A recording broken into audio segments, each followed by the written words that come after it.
भारतीय विदेश मंत्रालय ने कहा कि तीसरे देशों को निर्यात के लिए बांग्लादेश को दी गई पारगमन सुविधा वापस लेने का उसका निर्णय ढाका द्वारा उठाए गए कुछ कदमों के जवाब में लिया गया था, जिससे द्विपक्षीय व्यापार प्रभावित हुआ था।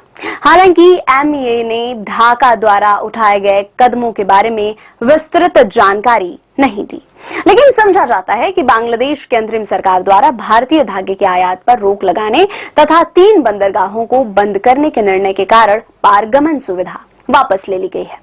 विदेश मंत्रालय के प्रवक्ता रणधीर जायसवाल ने कहा कि हम एक लोकतांत्रिक, समावेशी और समृद्ध बांग्लादेश के पक्ष में हैं।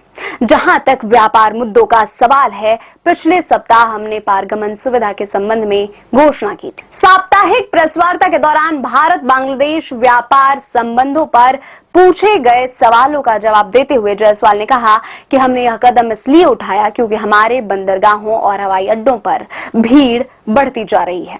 लेकिन मैं आपको यह भी याद दिलाना चाहूंगा कि इन उपायों की घोषणा से पहले बांग्लादेश की तरफ से जो कुछ हुआ है उस पर भी नजर डालिए। पारगमन सुविधा का मतलब है सामान को एक देश से दूसरे देश ले जाने की सुविधा।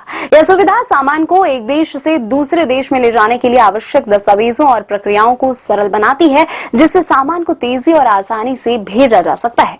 भारत ने वर्ष 2020 में बांग्लादेश को पारगमन सुविधा दी थी। इसके तहत बांग्लादेशी निर्यात को अपने बंदरगाहों तथा हवाई अड्डों से गुजरने की अनुमति दी गई थी।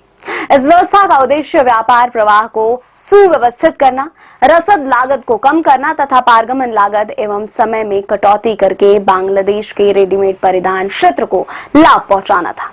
यह कदम बांग्लादेश की अंतरिम सरकार के प्रमुख मोहम्मद यूनुस द्वारा चीन में दिए गए एक विवादास्पद बयान के कुछ दिनों बाद उठाया गया है, जिसमें उन्होंने कहा था कि भारत के पूर्वोत्तर राज्य, जिनकी बांग्लादेश के साथ लगभग 1600 किलोमीटर की सीमा लगती है, चारों ओर से जमीन से घिरे हुए हैं तथा उनके पास उनके देश के अलावा महासागर तक पहुंचने का कोई रास्ता नहीं है।